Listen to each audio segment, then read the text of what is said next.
उसने कहा क्यों इस्तीफा दे रहा? हमने कहा मैं संघ का कार्यकर्ता हूँ, संघ का काम करूंगा। उन्होंने कहा संघ खाने को देगा क्या? ऐसे सार्वजनिक स्थानों पर इस पत्र को धीरे से रख देना, कोई देखने न पावे। कोई देख लेगा, बता देगा तो जेल भी जाना पड़ सकता है। सरकार जो चाहेगी वही कराएगी। और जितने विरोधी दल के नेता हैं सब पकड़े गए, सब जेल चले गए हैं। जेपी आंदोलन से निकले हुए मुलायम सिंह यादव हैं, नीतीश कुमार हैं, और भी मतलब जितनी भी रीजनल पार्टियां हैं मेरे हिसाब से वो सब जेपी मूवमेंट के ही दौरान निकली हुई। सब पहले जेल में, पहले वो कांग्रेस में ही थे, लेकिन इमरजेंसी का उन्होंने विरोध किया और मेरे इमरजेंसी का विरोध करने के कारण उनको भी जेल में बंद कर दिया गया। वहाँ जो है अपने मस्जिद मंदिर स्थापित करने के लिए जाते थे, लेकिन काट दिए जाते थे, मार दिए जाते थे। तो मुलायम सिंह ने कहा कि यदि इस प्रकार का गमछा या भगवे कलर का गमछा, भगवे कलर का कुर्ता, धोती पहने हुए लोग दिखाई दे, तुरंत गिरफ्तार करो। उन्होंने संकल्प लिया है कि रामलला हम आएंगे, मंदिर वहीं बनाएंगे। अयोध्या में गए तो अयोध्या में जो एकदम पुलिस लाइन से खड़ी थी सड़क पर, कर्फ्यू लागू था, वहाँ कोई प्रवेश करेगा गोली मार। तो नजदीक जाकर के हमने बोला कि महाराज जी उधर गोली चल रही है, हमारे कार्यकर्ता मर रहे हैं, ठेले पर लाद कर आ रहा है और यहाँ पर गिरफ्तारी हम लोग दे रहे हैं। 36 लाश कार्यकर्ता खींच कर छुप करके कहीं मठ मंदिर में ले गए, किसी के घर में खींच करके छुपाए। तुरंत पता चला कि एक डीसीएम में लाद करके लाश जो है जमुना में डाल दिया गया।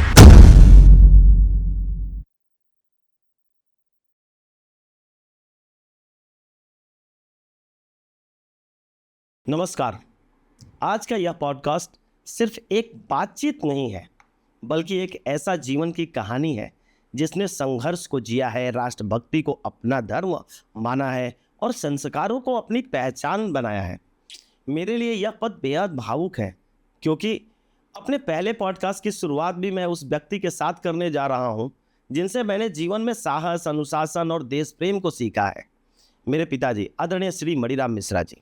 बलिया की क्रांतिकारी धरती पर जन्मे मेरे पिताजी ने अपने पूरे जीवन राष्ट्र और समाज को के सेवा में समर्पित कर दिया है। वे आजीवन राष्ट्रीय स्वयंसेवक संघ के स्वयंसेवक रहे। विद्या भारती के प्रधानाचार्य के रूप में हजारों विद्यार्थियों को शिक्षा के साथ साथ संस्कार और राष्ट्रभक्ति का मार्गदर्शन भी दिया। लेकिन उनका जीवन सिर्फ एक शिक्षक तक ही सीमित नहीं था। उन्होंने देश के उस कठिन दौर को भी बहुत करीब से देखा है, जब इमरजेंसी के समय पूरे देश में आवाज़ों को दबाने की कोशिश हो रही थी और लोकतंत्र पर पहरा था और सच बोलना तो अपराध माना जा रहा था। उस दौर उन्होंने जेल जाना स्वीकार किया, लेकिन अपने विचारों और अपने स्वाभिमान और अपने राष्ट्र के प्रति समर्पण को कभी भी पीछे नहीं छोड़ा। और जब श्री राम जन्मभूमि आंदोलन आया, तब 1990 और 1992 में बलिया से अयोध्या तक की पैदल यात्रा कार सेवा में शामिल होने के लिए गए। न रास्तों की चिंता और न कठिनाइयों का डर, दिल में सिर्फ एक भावना, राष्ट्र पहले, राम का कार्य सर्वोपरि। आज की पीढ़ी इतिहास को पढ़ती है, लेकिन मेरे सामने वो इंसान बैठे हैं जिन्होंने इतिहास को जिया है। तो आइए सुनते हैं संघर्ष, त्याग, राष्ट्रभक्ति और संस्कारों से भरी एक प्रेरणादायक यात्रा। स्वागत कीजिए आदरणीय श्री मणिराम मिश्रा जी का, जो कि मेरे पिताजी भी हैं। तो स्वागत है आपका हमारे पॉडकास्ट में, जिस चैनल का नाम है नुक्कड़ की बात। तो शुरू करते हैं सबसे पहले कि आरएसएस से जुड़ने का प्रेरणा कहाँ से मिला? कौन से ऐसे व्यक्ति के संपर्क में आप थे, या फिर कौन आपका प्रेरणा था जिससे आप आरएसएस में, और कब शामिल हुए? जब मैं 8वीं कक्षा में पढ़ रहा था, उस समय हमारे संघ के प्रेरणा स्रोत स्वर्गीय त्रिलोकीनाथ पांडे, जो राम जन्मभूमि के मुकदमे के पैरवीकार भी थे और राम सखा के नाम से जानते थे लोग, वो विस्तारक बन करके हमारे गांव आए। संघ में कुछ दिनों के लिए लोग विस्तारक बनते हैं, 2-3 महीने का समय देते हैं। तो उसी प्रकार से विस्तारक बनकर हमारे गांव सोनवानी आए और एक स्वयंसेवक के घर ही रहते थे। सुबह शाम शाखा लगाते थे। दिन में उनका समय खाली होता था, इसलिए जिस घर में रहते थे उन्हीं का विद्यालय था, मिडिल स्कूल। उन्होंने कहा कि देख खाली समय में आप विद्यालय में पढ़ाया करिए। तो वो विद्यालय में पढ़ाते भी थे। मैं 8वीं कक्षा में पढ़ रहा था, तो उनसे संबंध हुआ। उन्होंने कहा कि सायंकाल आइए, खेल का मैदान था एक, वहाँ पर जो है खेल कूद होगा, आएंगे तो अच्छा लगेगा आपको, जो है कुछ शारीरिक दृष्टि से आपको लाभ मिलेगा। अच्छा, शाखा में? शाखा में, शाखा में आने के लिए उन्होंने आग्रह किया। हमने कहा ठीक है आएंगे। शाम को गए। संघ को मैं कुछ जानता नहीं था, ऐसे खेल के माध्यम से हम वहाँ गए कि चलिए खेलने को मिलेगा। गए, वहाँ खेल भी हुआ, कबड्डी, खो खो, चिल झपट्टा, और फिर राष्ट्रगीत हुआ, फिर समसामयिक विषयों पर चर्चा। यह प्रतिदिन की दिनचर्या थी शाखा की। फिर वहीं से उनसे संबंध हुआ हमारा, और 3 महीने तक वो हमारे गांव रहे। 3 महीने तक विद्यालय में पढ़ाए भी, और हम लोग शाखा जाते थे।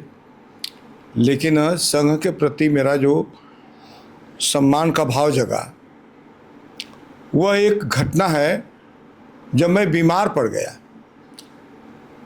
बीमार पड़ा, शाखा नहीं गए, 2 दिन शाखा नहीं गए।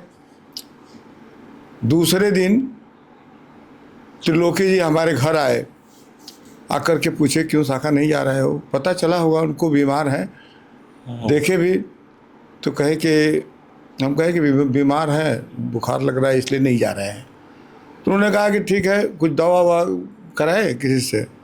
हमने कहा दवा तो नहीं कराए। एक हमारे गांव में डॉक्टर थे हेमोपैथ के, वो कुछ पर्ची पर दवा एक लिख करके गए थे कि ये बलिया से मंगा लीजिएगा, यहाँ नहीं मिलेगा, और इसी दवा को जो है इसे खाइएगा 3 मीटिंग, ठीक हो जाएंगे।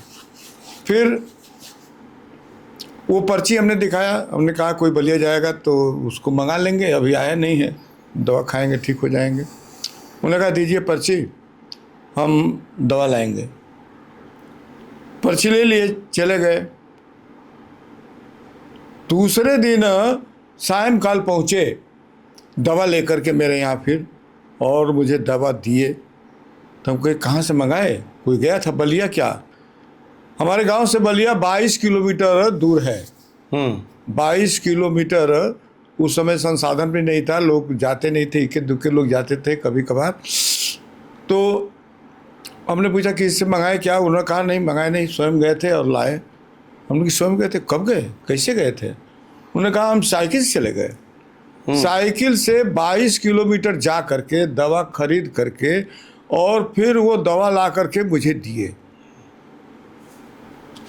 तो मुझे लगा कि संघ के कार्यकर्ता इस प्रकार के होते हैं, समर्पण का भाव। एक कार्यकर्ता बीमार है तो उसका इलाज कैसे होगा, इसकी चिंता। और तब से संघ के प्रति मेरी श्रद्धा जग गई, और मैं प्रतिदिन शाखा जाने लगा। फिर उसी क्रम में मंडल कार्यवाह बने। मंडल कार्यवाह यानी न्याय पंचायत। एक न्याय पंचायत में 4-5 गांव होते हैं। तो बिगही न्याय पंचायत मंडल का मुझे कार्यवाह बनाया गया। कितना समय हुआ था जुड़े हुए? अभी 2-3 महीने हुआ होगा। अच्छा, 2-3 महीने ही हुआ होगा। मैं पहले शाखा कार्यवाह बना, शाखा कार्यवाह के बाद मैं मंडल कार्यवाह बना। मंडल कार्यवाह में 5 गांव आते थे बिगही मंडल में, तो उसमें 3 मंडल में हमने काम खड़ा किया। एक सटा हुआ कृपालपुर गांव है, वहाँ हमने शाखा प्रारंभ कर दिया। स्वयं जा कर के यहाँ दूसरे को शाखा कार्यवाह बनाया गया था, वो काम देखने लगे। फिर मैं वहाँ चला गया, वहाँ जा कर के जो है खड़ा किया। वहाँ मुख्य शिक्षक बनाए। मुख्य शिक्षक बना करके फिर वहाँ से बिगही आ गए। बिगही में भी शाखा प्रारंभ हो गई। यानी 5 गांव में से 3 गांव में हमने संघ प्रारंभ कर दिया, शाखा प्रारंभ कर दिया। तो कब आप कौन से क्लास में थे उस टाइम? 8वीं कक्षा में। 8वीं कक्षा में? 8वीं कक्षा में थे। और 3-4 गांव में शाखा? 3 गांव, हाँ। 3 गांव में? एक तो सोनवानी में चलती थी, हाँ। फिर कृपालपुर और बिगही गांव। अच्छा, 5 गांव में, हमारे मंडल में 5 गांव थे, 5 में 3 गांव में शाखा प्रारंभ हो गई। अच्छा। इसके बाद फिर आगे वो तो विस्तारक जो थे त्रिलोकीनाथ पांडे जी, वो तहसील प्रचारक बन गए। अच्छा। और तहसील प्रचारक बन करके वो चले गए दूसरे तहसील में। काम चलता रहा, फिर मैं आगे बढ़ा। नहीं तो उस टाइम तो एकदम युवा होंगे, मतलब 8वीं कक्षा में तो करीब 14 साल के होंगे। हाँ 14 तो साल उस समय के, कैसे 14 साल मतलब से भी कम ही के थे। तो एक सामाजिक सोच कि समाज के प्रति क्या भावना, नहीं, ये सारी संघ के चीजें कैसे प्रति श्रद्धा का भाव, हैं? संघ के प्रति श्रद्धा का भाव, समर्पण का भाव, इस संघ कार्य खड़ा करना है। और मैं जानता था कि संघ कार्य खड़ा होगा, संघ में स्वयंसेवक जुटेंगे, ये राष्ट्रभक्त निकलेंगे। देश पर किसी प्रकार का संकट आएगा, समाज पर किसी प्रकार का संकट आएगा, तो ये उस संकट से जूझेंगे। नहीं तो ये भी हो सकता था कि वो मित्र भाव में आपके लिए दवाई लेके आए हों और आपको फिर ऐसा लगा हो कि नहीं स्वयंसेवक लेके आए हैं। नहीं, मुझसे हमारी मित्रता तो थी नहीं। हाँ। हमारी मित्रता नहीं, मेरे गांव के भी नहीं थे। वो विस्तारक बन करके आए थे, और विस्तारक बन करके आए थे 3 महीने के लिए सोनवानी गांव में, और वही विद्यालय में ही उनसे मेरा परिचय हुआ। विद्यालय पढ़ाते थे, हमारी कक्षा में पढ़ाते थे। वो देखे होंगे हम में कुछ, तो हमको अलग हटा करके पूछे नाम गाम क्या है। फिर उन्होंने कहा कि शाम कल शाखा लगती है, शाखा में आइए, वहाँ खेल कूद होगा, कुछ गीत होगा, समसामयिक विषयों पर चर्चा होगी। तो बुलाए और हम चले गए। हमको अच्छा लगा, खेल कूद होता था, खेल में हम भाग लेते ही थे। अच्छा, जेपी मूवमेंट से भी आप जुड़े रहे हैं?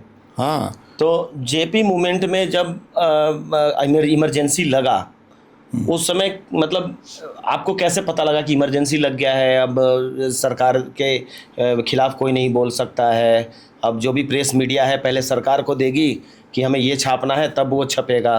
तो उस समय तो आप 8वीं या 9वीं कक्षा में होंगे? नहीं, इंटर में थे। इंटर में थे आप? हाँ, जब अच्छा। इमरजेंसी लगा, आपातकाल लगा।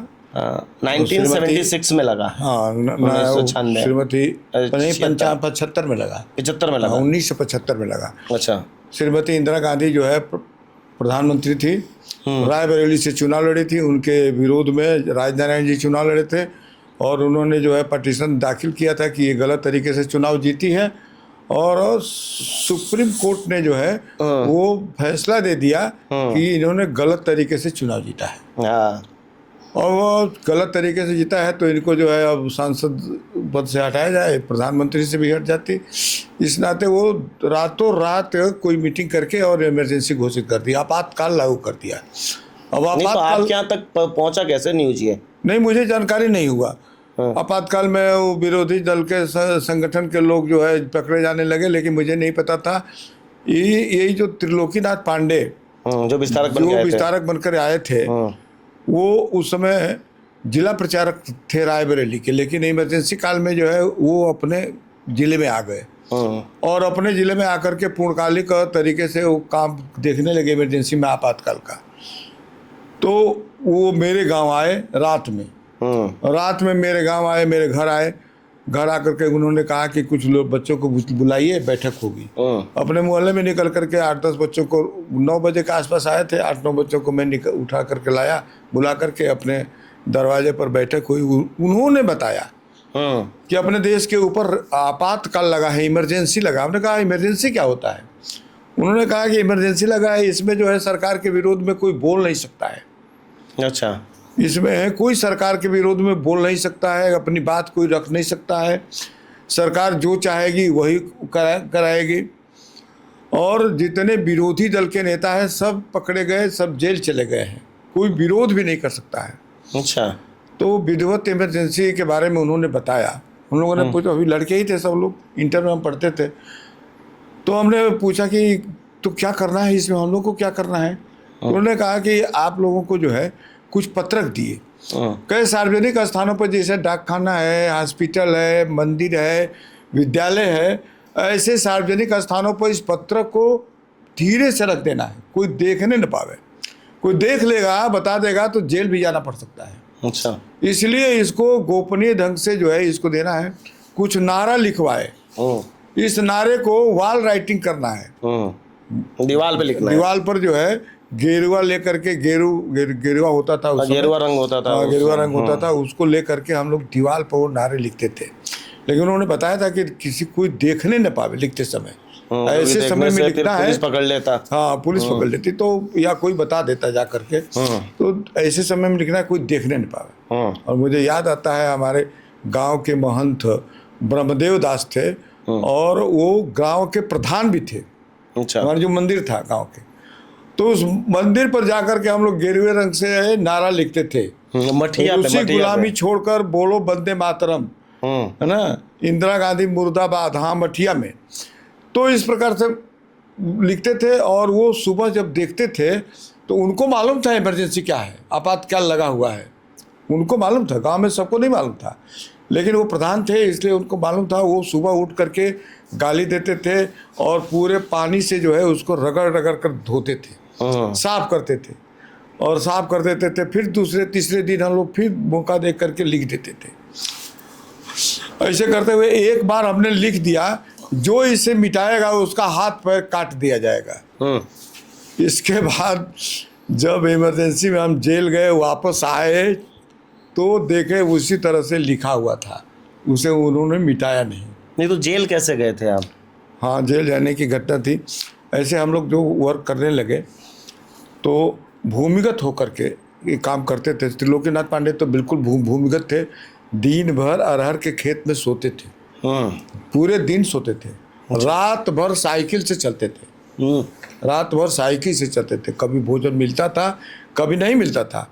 किसी के दरवाजे पर जाते थे तो उनको देख कर ही लोग भड़क जाते थे कि मेरे दरवाजे पर आ गए। यदि पुलिस को पता चल गया कि ये मेरे दरवाजे पर आए थे तो मेरे ऊपर भी शंका हो जाएगा, मैं जेल चला जाऊंगा।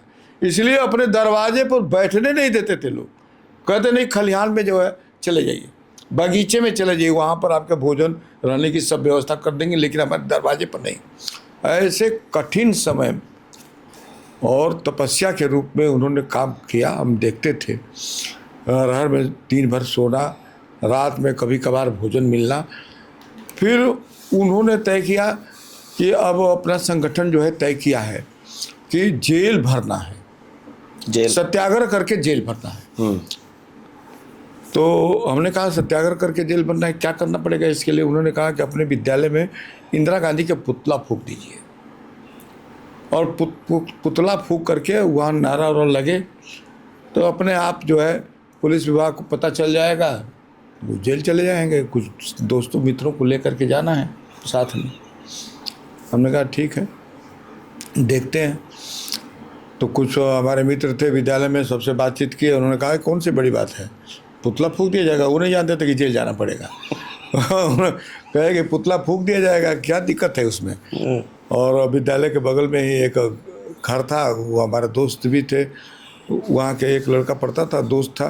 तो उसने जो है पुआल का जो है पुतला बनाया, अपने घर पर रखा। समय निर्धारित हुआ, वंदना के ठीक बाद, जो प्रेयर होता है, प्रेयर के ठीक बाद सभी कक्षाओं में घूम घूम कर कह दिया गया था घंटी बजेगी, और घंटी बजते ही सब लोग इंदिरा गांधी मुर्दाबाद का नारा लगाते हुए गेट पर आ जाएंगे, मुख्य दरवाजे पर, और मुख्य दरवाजे पर ही फूका जाएगा। सब कक्षाओं में कह दिया गया था। घंटी जा कर के ऑफिस के सामने, प्रिंसिपल के सामने जो है घंटी टंगी हुई थी, जा कर के घंटी बजाए। बजाते ही जो है प्रिंसिपल निकले, शुरुआत में ही। हाँ, जब प्रार्थना होने के बाद, प्रार्थना के बाद, छुट्टी वाली घंटी पहले ही बज गई, छुट्टी की घंटी पहले ही बज गई, वंदना के तुरंत बाद। ये पहले सबको सूचना कर दिया गया था। वंदना के बाद जा कर के ऑफिस के सामने टंगी हुई थी, उसको बजा दिया गया। बजाते ही सब कक्षा के बच्चे जो है नारा लगाते हुए इंदिरा गांधी मुर्दाबाद, इंदिरा गांधी मुर्दाबाद, और गेट तक चले आए। प्रिंसिपल, अध्यापक सब परेशान थे, ये क्या कर रहे हैं सब। गेट पर इंदिरा गांधी का पुतला जलाया गया, नारा लगाया गया, इंदिरा गांधी हाय हाय, और वहाँ नारा लगाने के बाद जो है छुट्टी हो गया, सब बच्चे घर चले गए। अभी हम बैठे ही थे गेट के पास, आसपास 4-5 बच्चे बैठ करके हम लोग कुछ बातचीत कर रहे थे। तो प्रिंसिपल जो थे वो हमारे पास आए। उन्होंने कहा ये जो काम तूने किया है, जानता है इसका परिणाम क्या होगा? हम कि जानता हूँ। क्या नहीं जानते हो? जेल जाना पड़ेगा तुमको। जेल जाना पड़ेगा, जाएंगे। जानते हो आपातकाल लगा है? उनकी जानते हैं आपातकाल लगा है। तो कहा ठीक है, जानते हो तो भुगतोगे तुम। बहुत नाराज हुए हम लोग, फिर चले गए वहाँ से। इसके बाद धीरे धीरे पता चल गया, LI वालों के माध्यम से पता चल गया पुलिस विभाग को, और वाराणसी कमिश्नरी था, वहाँ से सीधे दरोगा के यहाँ फ़ोन आया, जो हमारा हल्दी थाना था, कि तुरंत आज ही गिरफ्तार करना है, नहीं तो तुमको सस्पेंड कर देंगे। अच्छा। वो दरोगा जो है दौड़ने लगा, दौड़ करके जो है एक अध्यापक हमारा, एक पहले तो प्रिंसिपल के पास गया, प्रिंसिपल को पकड़ा, कहा आपके विद्यालय में ऐसा कांड हुआ, आपकी जानकारी में हुआ होगा। उन्होंने कहा ना मैं कुछ नहीं जानता हूँ इसके बारे में। वो जो लड़के हैं सोनवानी गांव के हैं, सोनवानी गांव के एक रमेश्वर सिंह मास्टर हैं, हो सकता है उनकी प्रेरणा से किए हो सब। उनसे बातचीत करिए, पूछिए आप लोग। सोनवानी गांव गए सब, वो रमेश्वर सिंह को पकड़े, उनसे पूछे, वो कहे कि मुझको कुछ नहीं पता है। वो लड़के अपने मन से किए हैं या किसी के बहकाव में आकर के किए हैं, मैं जानता हूँ उन बच्चों को, पहचानता हूँ, मेरे गांव के ही हैं, लेकिन हमने कुछ नहीं कहा, उसमें मेरा कोई हाथ नहीं रहा। फिर विद्यालय हम लोग गए, विद्यालय गए, उस समय जो है परीक्षा चल रहा था। परीक्षा दे करके तुरंत हम लोग जिस रास्ते से आते थे रोज, उस रास्ते से न आकर के हल्दी वाले रास्ते से अलग से हम लोग दूसरा रास्ता पकड़ लिए। दूसरा रास्ता पकड़ लिया तो उसमें जो है पुलिस वालों को पता चल गया कि ये रास्ता बदल दिए हैं। फिर पुलिस वाले जिस जगह पर खड़े थे पकड़ने के लिए, इस रास्ते से निकलेंगे तो यहाँ पकड़ लेंगे, लेकिन दूसरे रास्ते से निकले, उनको पता चल गया तो फिर आकर के इधर से घेर लिए और घेर करके जो है वो पकड़े। उसमें हमारे गांव का ही एक विजय मिश्र थे, उनका एक हाथ जो है पकड़ा, पुलिस पकड़ा, और एक हाथ में दरोगा हमारा पकड़ लिया। और फिर पुलिस आ गए, 8-10 आ गए, आकर के वहाँ से ले गए हल्दी थाने। हल्दी थाना वो बैठाए और फिर चला गया वो बलिया, जाकर के सूचना देना था एसपी को कि हमने गिरफ्तारी कर लिया। उस समय टेलीफोन वगैरह, मोबाइल वगैरह नहीं था, तो वो सीधे चला गया वहाँ से बलिया जा कर के बताने के लिए। हम लोग जो है अब बंद कर दिए गए अलगड़े में जो है वहाँ। और हमारे गांव के लोग जो है इकट्ठा होने लगे छुड़ाने के लिए।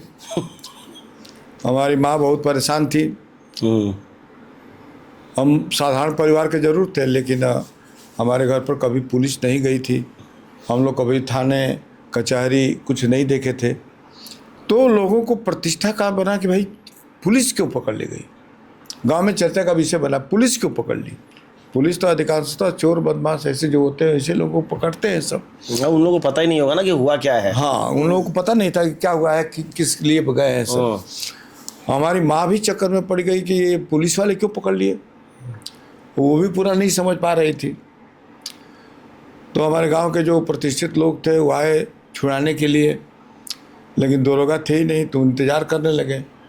रात में करीब 8:30 बजे, जाड़े का रात था, दिसंबर में गिरफ्तारी हुई थी हमारी, 25 दिसंबर को। तो रात में दरोगा आया। आने के बाद हमारे गांव के जो प्रधान थे केशव मिश्रा, वो बैठे थे, कहा कि अरे केशव जी, सोनवानी नरेश कैसे आप आ गए। तो उन्होंने कहा हमारे भाई को पकड़े हैं और कह रहे हैं कैसे आ गए। कहा किसको पकड़े हैं। उन्होंने कहा मणिराम मिश्रा हमारा भाई है। कहा आपका भाई है तो उस भाई को जो है नेता बना रहे हैं, वो आज हमारी नौकरी ले लेता, आज गिरफ्तारी नहीं होती तो हमारी नौकरी चली जाती। उन्होंने कहा कि छोड़ दीजिए, जाने दीजिए, लड़के हैं, बच्चे हैं। कहा छोड़ने का तो नाम ही मत लीजिए, हम तो अब रात को निकाल कर मारने वाले थे, इस रात में मारेंगे इनको। ये पूरे हैरान किए, सब सुबह के चाय पर हैं, अभी कुछ खाए पिए नहीं हैं इन्हीं सबों के चक्कर में। लेकिन आप आ गए तो चलिए अब मारेंगे नहीं इनको, यही करेंगे, छोड़ने का तो प्रश्न ही नहीं उठता है।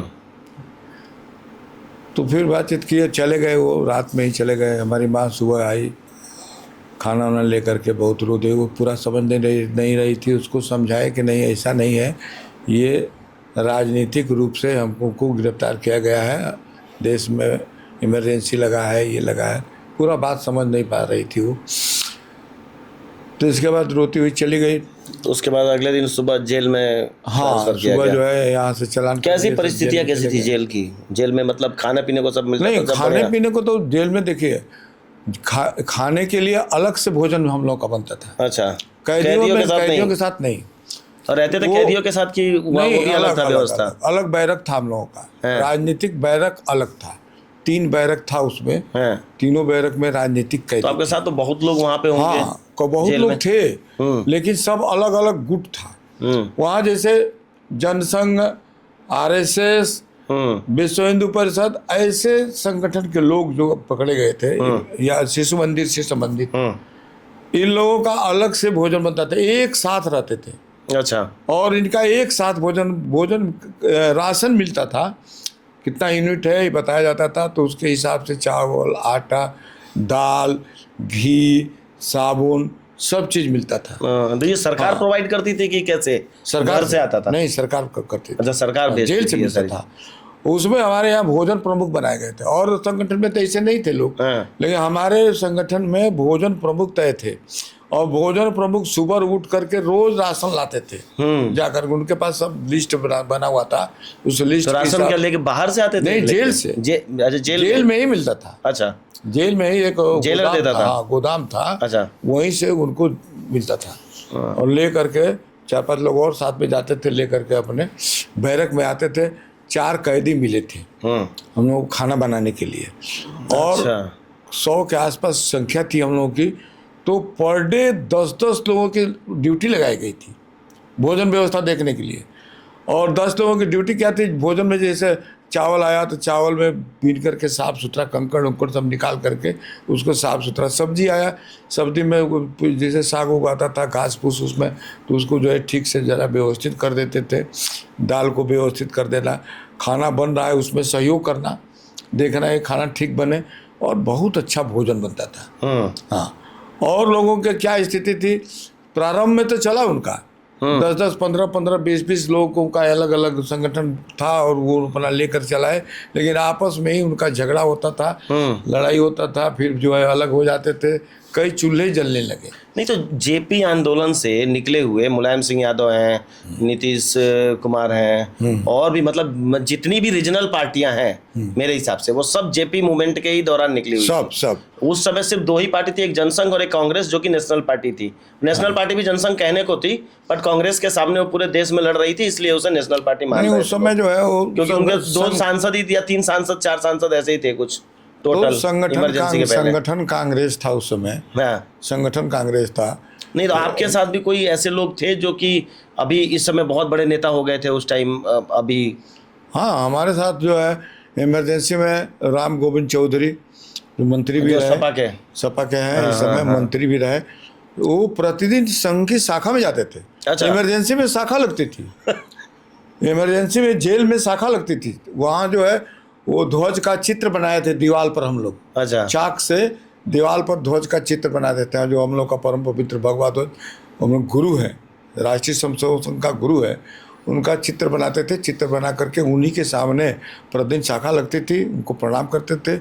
वहाँ पर खेल कूद, गीत और समसामयिक विषयों पर चर्चा, समाचार, वो रेडियो एक जो है अलग से रखा गया था, एक व्यक्ति को सुनता था अलग से। अच्छा। और पूरा समाचार उसको याद हो जाता था, आ करके वहाँ पूरा समाचार बोलता था।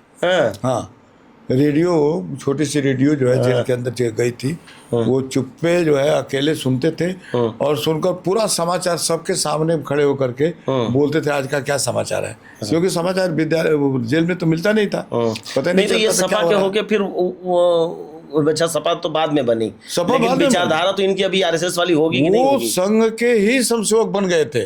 जब जेल से निकले तो टाउन हॉल के मैदान में शाखा लगी, जितने लोग कैदी निकले संघ से संबंधित।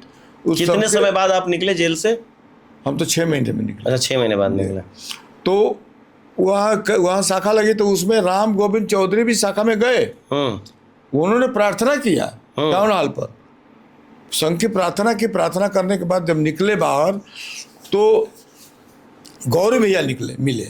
गौरी भैया उनको समझाने लगे कि संघ वालों के साथ मत जाओ, संघ के साथ जाओगे तो क्या मिलेगा। भैया कांग्रेस में थे उस टाइम? हाँ, गौरी भैया कांग्रेस में नहीं थे, वो सपा में ही थे। अच्छा, सपा का गठन हो गया था उस टाइम? चंद्रशेखर जी के भक्त थे वो। तो इन पार्टियों का गठन तो जनता पार्टी बन गया था ना। अच्छा, जनता पार्टी। सब मिलाकर के जितने विरोधी कांग्रेस के बाद, कांग्रेस और कम्युनिस्ट एक साथ थे, और उसके बाद सभी पार्टी एक हो गई थी, जनता पार्टी बन गया।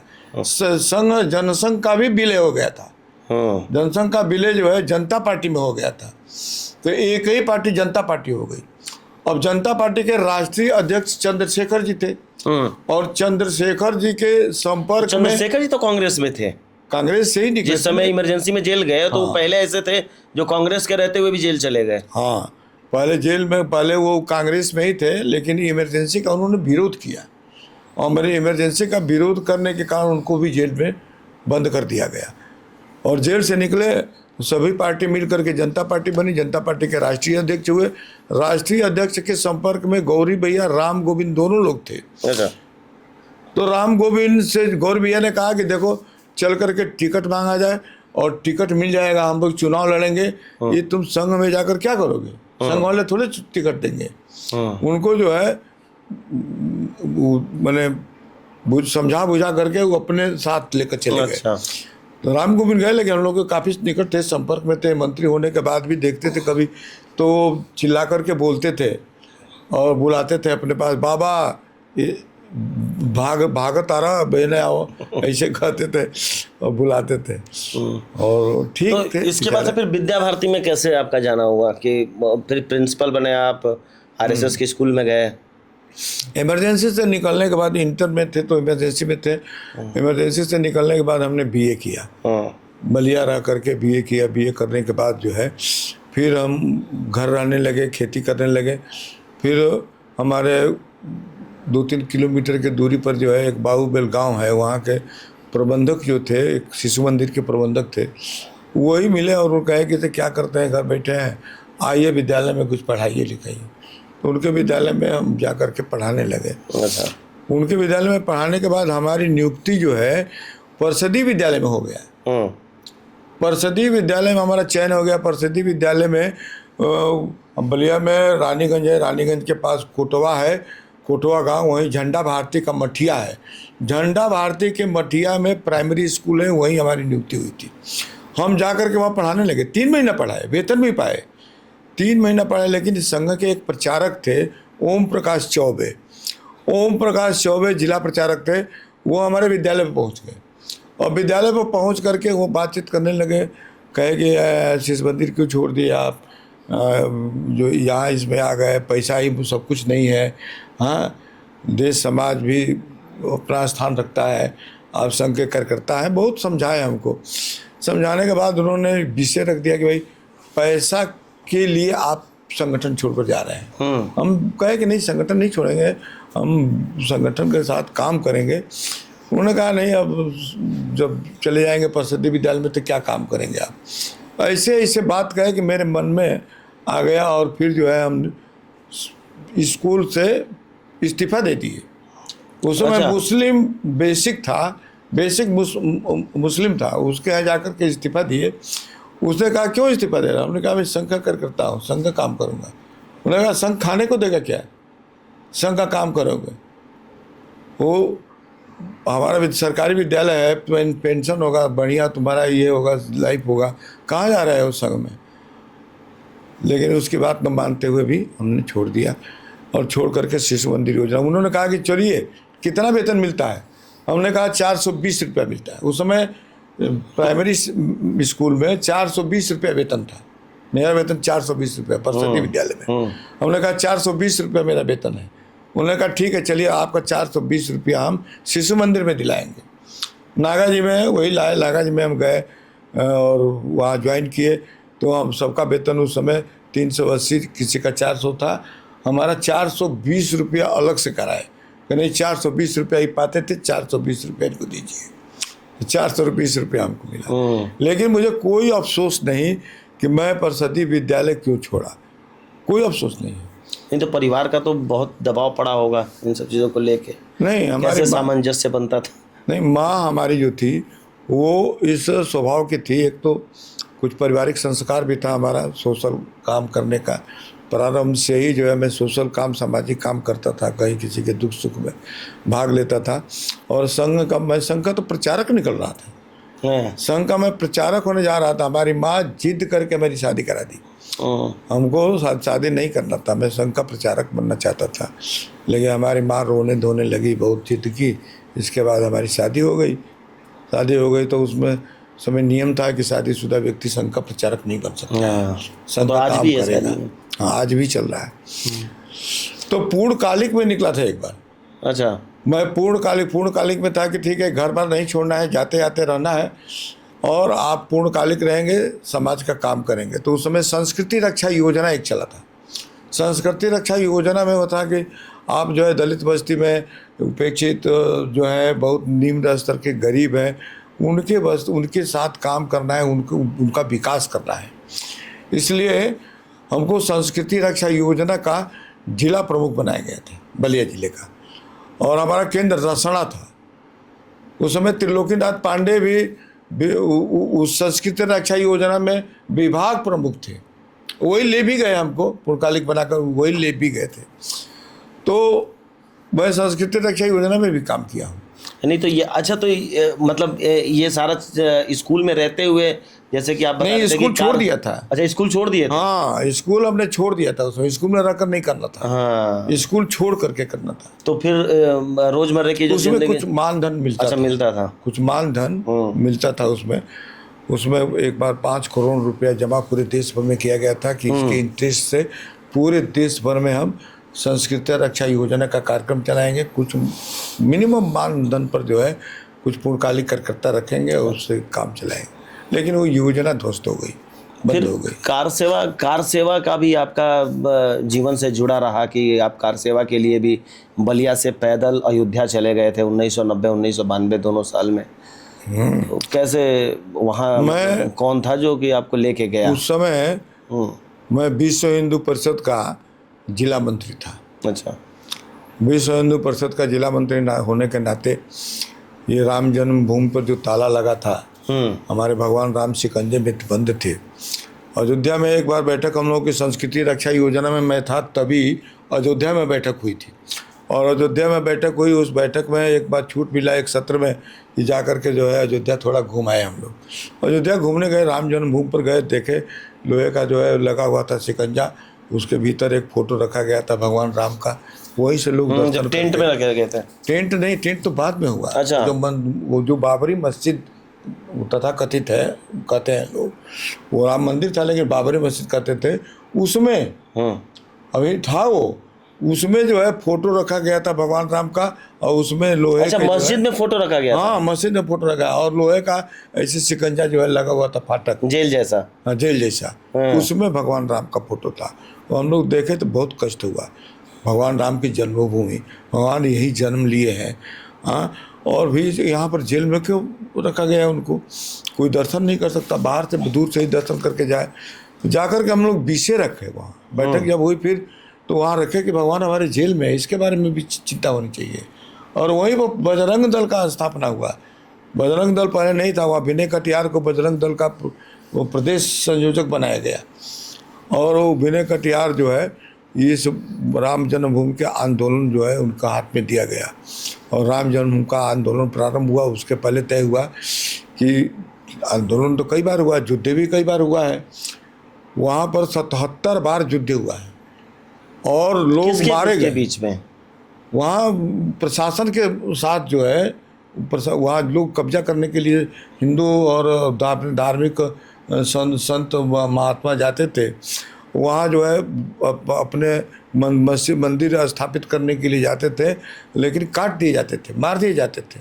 बहुत हत्याएं हुई हैं, 3 लाख के आसपास लोग वहाँ मरे हैं। 77 बार ऐसे लोग वहाँ गए मिल करके, लेकिन मार दिए गए। और पहले तो मुसलमानों के साथ होता था, मुसलमान मार दिए, लेकिन देश स्वतंत्र होने के बाद भी कितने बार हुआ।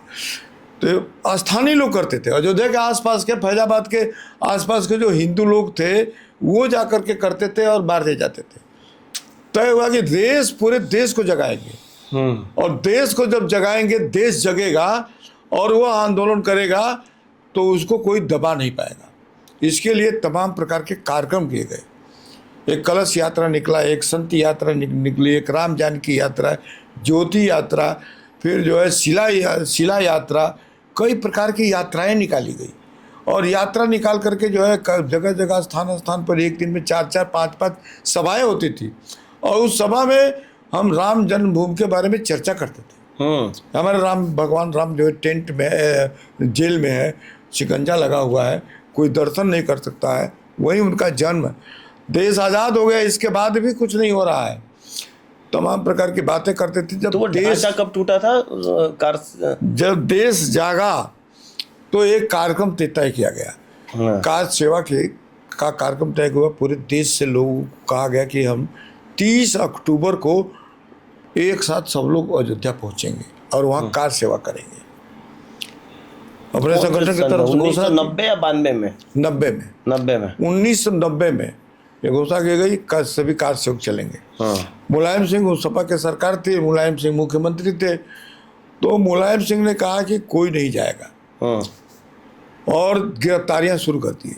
हाँ। यदि इस प्रकार का गमछा या भगवे कलर का गमछा, भगवे कलर का कुर्ता, धोती पहने हुए लोग दिखाई दे, तुरंत गिरफ्तार करो।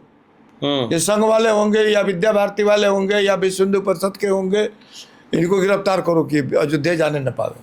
गिरफ्तारियां शुरू हो गई, बड़े छुप करके और गोपनीय ढंग से भूमिगत रह करके प्रचार प्रसार हम लोग किए जाने की तैयारी किए। और उनका एलआई विभाग भी इतना सक्रिय था। ये घटना मुझको याद आती है कि केवल 8 लोगों की बैठक हुई कचहरी में। एक कचहरी में हमारे कार्यकर्ता का घर था, उसके घर पर 8 लोग बैठे और वहाँ 6 लोगों को वाहिनी प्रमुख बनाया गया। तहसील 6 तहसील थी उस समय, 6 तहसील में 6 लोग, एक लोगों को वाहिनी प्रमुख बनाया गया कि अपने अपने तहसील से आप 100 के आसपास जो है लोगों को निकाल करके ले जाएंगे। पूरा व्यवस्था बनी हुई थी। कटघर में जाना था, रेल से जाना था, कटघर में उतरेंगे, वहाँ सूचना मिलेगी, फिर उसके आगे जाएंगे। सारी व्यवस्था बन गई थी। वाहिनी प्रमुख हम भी दुआबा के वाहिनी प्रमुख बने थे। तय हुआ कि कोई घर नहीं जाएगा, यहीं से सीधे क्षेत्र में चला जाएगा।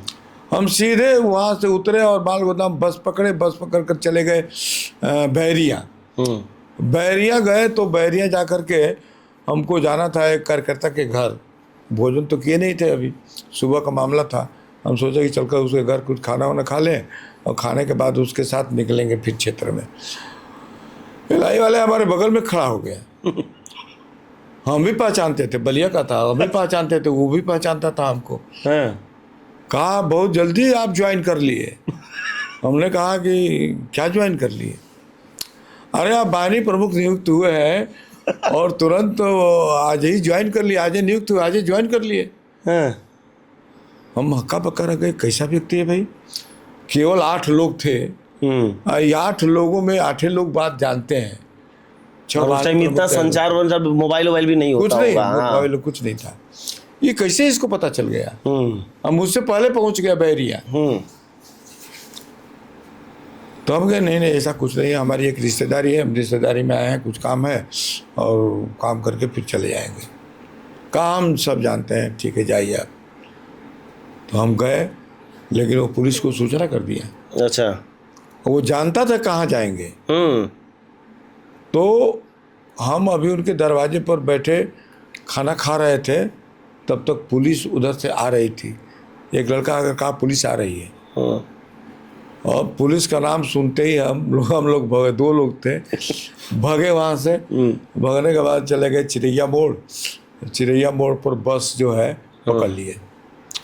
बस थोड़ी आगे बढ़ी होगी, फिर पुलिस वाले रुके और लगे पूरे बस चेक करने। अच्छा।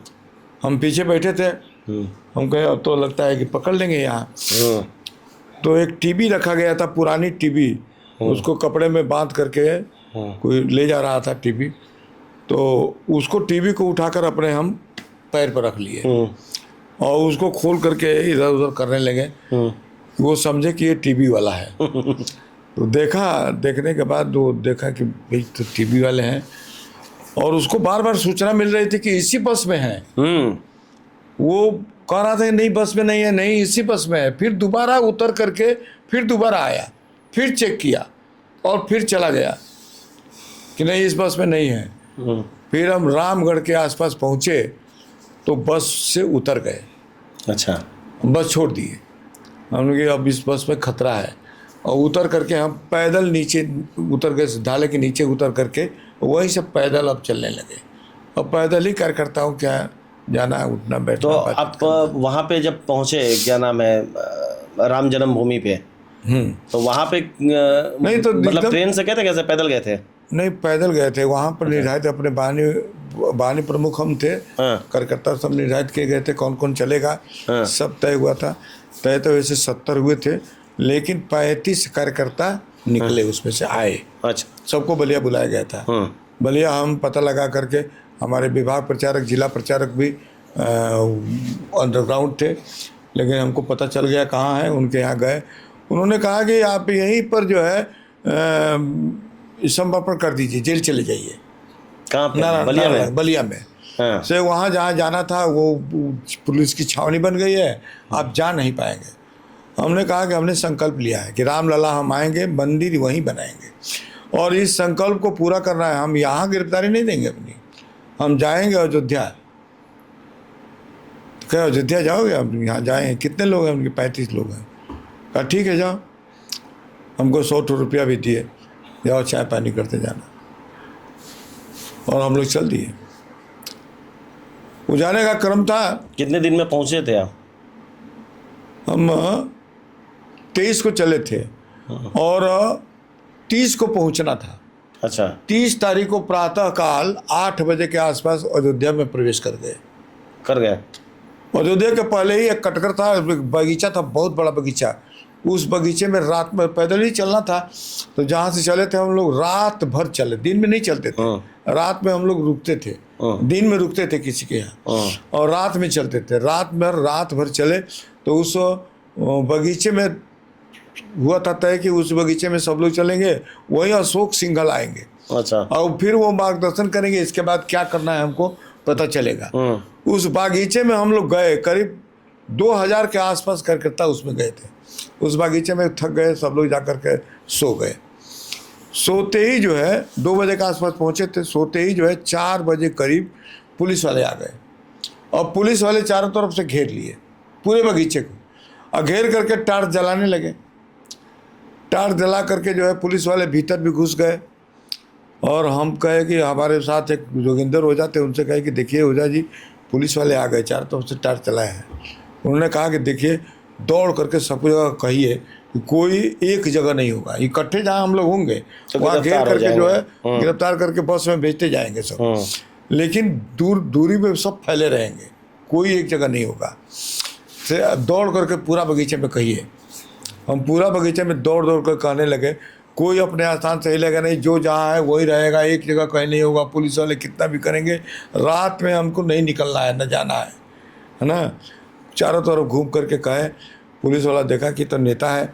हमारे पास एक दरोगा आया, आकर कहा कि देखिए, आप लोग गिरफ्तारी दे दीजिए और घर पहुंचा देंगे, बस खड़ी है, आप जहाँ के हैं वहीं पहुंचा देंगे। हमने कहा कि देखिए, गिरफ्तारी का वारंट दिखा दीजिए, हम लोग चले जाएंगे। कहा कि वारंट कटा है, सबको अभी ले जाएंगे और जा कर के बंद करेंगे थाने जेल में। हम लोग ठीक है, बंद कर दीजिए, लेकिन हम लोग जाएंगे नहीं कहीं, और रात में तो कतई नहीं जाएंगे।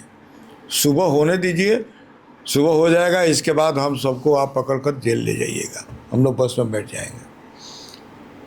तो इंतज़ार किया। 1-1.5 घंटे के बाद कुछ उजाला हुआ। रात में हम कहे कि कोई निकलेगा नहीं, कोई भगेगा नहीं, क्योंकि हम लोग जानते भी नहीं थे कहाँ गड्ढा है, कहाँ कुआं है। उस बगीचे के आसपास कुछ जानकारी थी नहीं, कोई कुएं में गिर जाए भगेगा, तो कोई गड्ढे में गिर जाए। तो कहे कि नहीं, जहाँ है वहीं रहिए।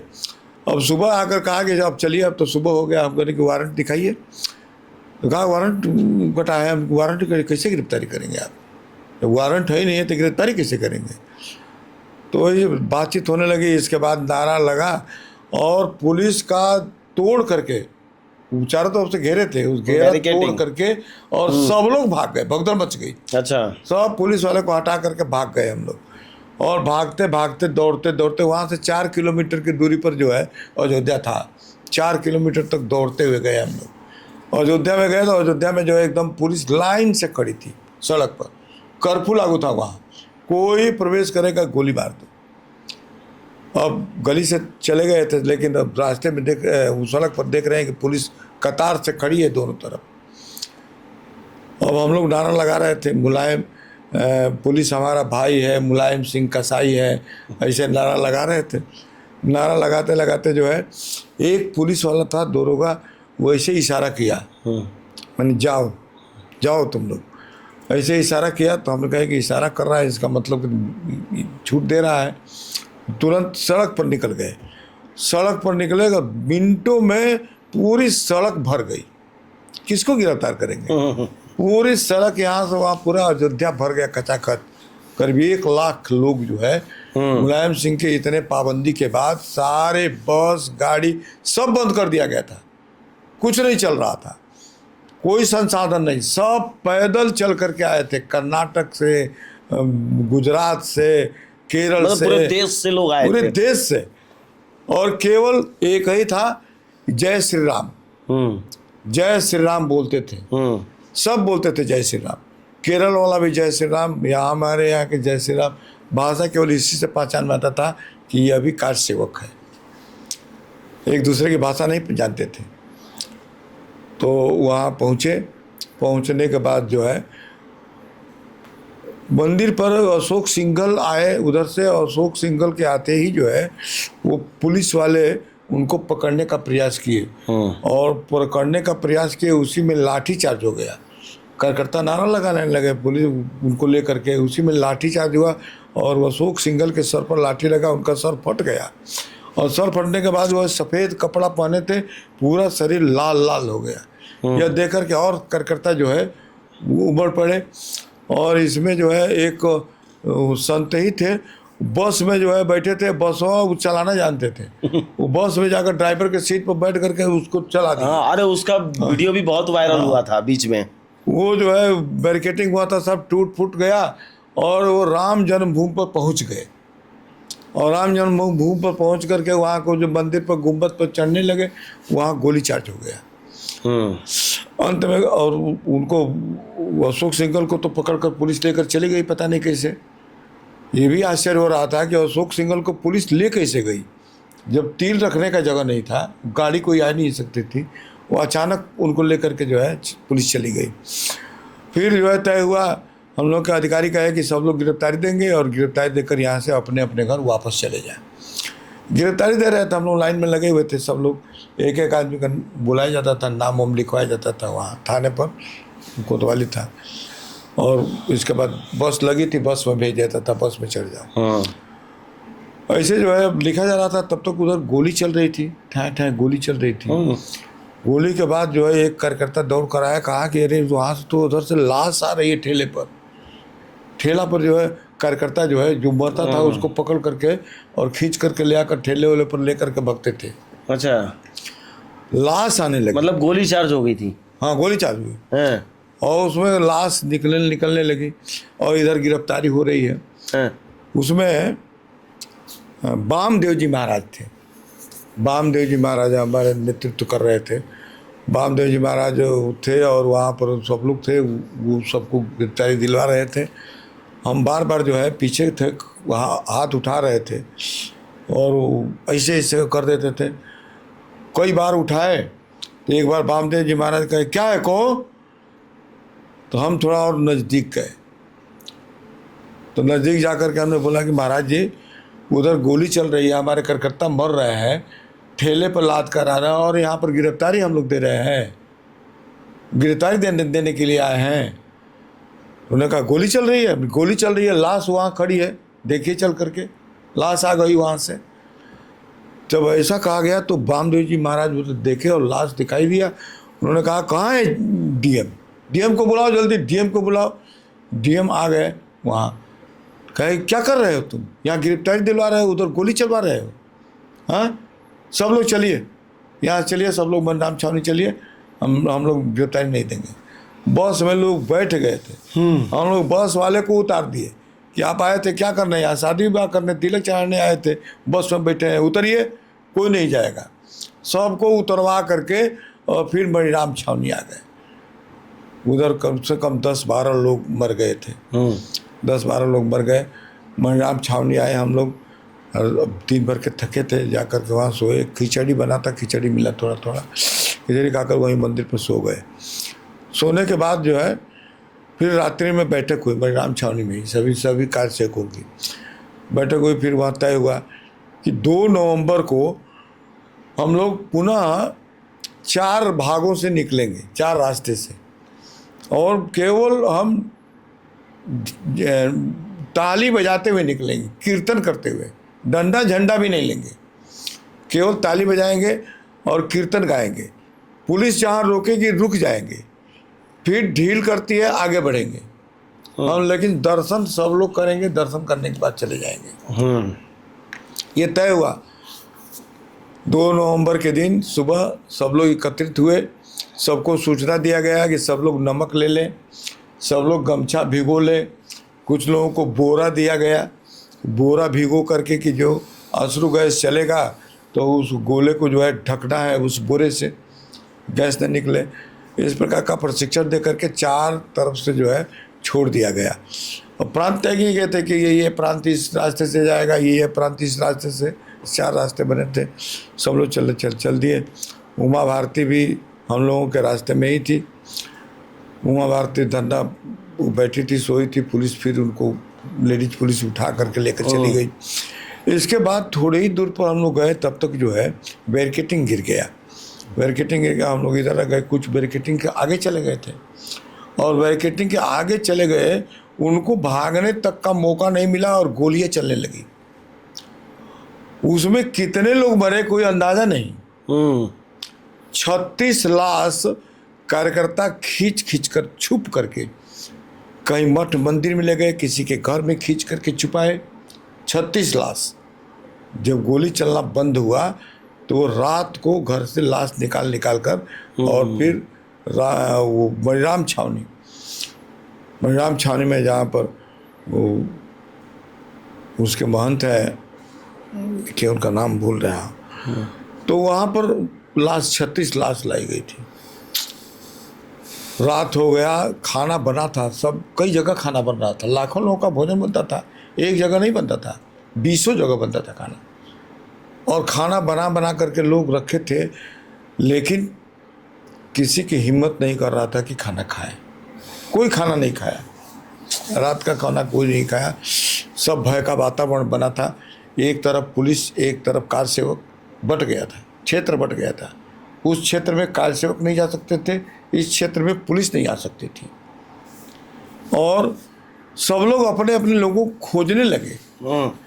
हमारे साथ जो आए है कि नहीं, मर तो नहीं गए, क्योंकि तुरंत पता चला कि एक डिसियम में लाद करके लाश जो है जमुना में डाल दिया गया, जमुना नदी में पुल से नीचे फेंक दिया गया।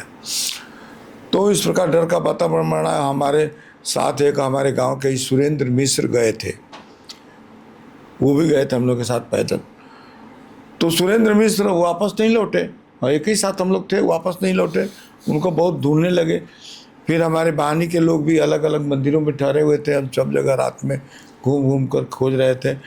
सुरेंद्र मिश्र को खोजने के लिए हम लोग हॉस्पिटल तक गए, और वो जो है उसी घटना में वो पैदल भाग गए घर भाग गए, वहाँ नहीं मिले। उस समय मोबाइल वगैरह भी नहीं था, किसी को उस समय मतलब तो परिवार का तो प्रेशर बहुत होता होगा, इतने क्रांतिकारी कार्य जो हो रहे थे कि कहाँ जा रहे हैं, क्या परिवार का तो बहुत डिस्टर्ब होते होंगे। परिवार का बहुत बड़ी घटना होती थी। और उसी में गांव में उस बलिया में एक हल्ला हो गया कि एक नागा जी, इसके स्कूल के मास्टर जो है वो मार दिया गया है, और लाश उसकी आ गई बलिया। और यह सूचना जो है हमारे घर तक पहुंच गई, हमारी माँ तक पहुंच गई, पत्नी, सब लोग परेशान हो गए। नागा जी के नाम से, नागा जी को हम ही जानते थे, नागा जी से ही गए हैं। तो अब सब चर्चा होने लगा, सब रोने पीटने लगे। और उनके यहाँ सुरेंद्र जो भाग कर गया था, उसके घर जा कर के लोग पूछते थे कि कहाँ है, वो गए नहीं है, वो लोग ठीक, लेकिन हम भाग आए हैं पहले ही। तो इसके बाद फिर हम लोग जब ख़त्म हुआ कार्यक्रम, तो ख़त्म होने के बाद फिर गाड़ी फ्री कर दी गई, उसी गाड़ी से हम लोग फिर वापस आए। तो यहाँ तो घर पर बहुत लोग परेशान थे सब लोग। फिर जो है हम घर गए, उसी दिन तुरंत घर गए। लोग बताए घर जाइए, घर गए तो घर के लोग देखे तो बड़ा भावुक थे। कहानी सुन के ऐसा लग रहा है कि एकदम आदमी मतलब इतिहास ही पढ़ रहा है। काफ़ी इंटरेस्टिंग कहानी थी। और मतलब आपको देख के ऐसा लग रहा है कि जो लोग इतिहास आज पढ़ रहे हैं वो इतिहास आपने बनाया है और आपने जिया है। समय का अभाव है, यहीं पे इस पॉडकास्ट को हम विराम देंगे और अगली बार फिर से एक दूसरे पार्ट में जो आपकी पारिवारिक चीज़ें हैं उनको लेके हम फिर से वापस आएंगे। तब तक के लिए धन्यवाद। आप हमारे पहले पॉडकास्ट में आए उसके लिए बहुत बहुत धन्यवाद। तो बहुत बहुत धन्यवाद आपका। और अगर आपको ये स्टोरी अच्छी लगी और ये पॉडकास्ट अच्छा लगा तो चैनल को सब्सक्राइब कीजिए, लाइक कीजिए और कमेंट में बताइए कि और किस विषय पे बात हो सकता था हमारे पिताजी के साथ।